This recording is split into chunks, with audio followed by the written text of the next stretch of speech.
J'ai été appelée récemment pour un entretien d'embauche à 10 heures et on m'a demandé d'être là obligatoirement à 14 heures alors que moi j'avais perdu tout espoir et j'étais même au champ en train de labourer. Après avoir reçu l'appel, j'ai jeté là ou très loin dans une brousse et j'ai pédalé mon vélo jusqu'à la maison et j'ai sorti une veste rose, qui devrait normalement être blanche, et je l'ai accrochée à mon corps. Le pantalon était déchiré au niveau des fesses mais y a foi.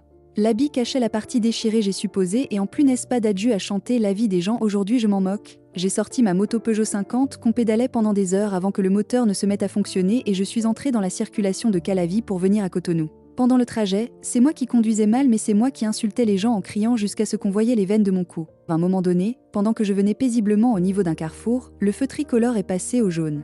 Je ne sais pas ce qu'on vous a enseigné au cours de conduite mais moi quand je vois le feu jaune comme ça, je dois filer et passer avant que le rouge ne s'allume.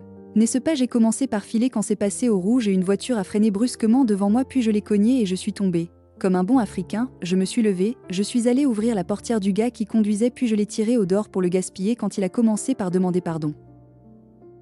Malgré son pardon, je lui ai quand même donné 3 coups de poing bien solides sur le crâne avant de lâcher son habit et nous avons continué. 2 heures plus tard, après avoir insulté les pères, les mères, les tantes, les grands-parents et les ancêtres de tous ceux qui conduisaient de façon bizarre, je suis arrivée dans l'entreprise en sueur et en dégageant une odeur de carburant.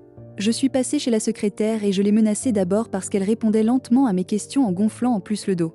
J'ai patienté quelques minutes et elle, la secrétaire, est venue me dire que le patron était enfin prêt et que je pouvais passer faire mon entretien. Je me suis levée.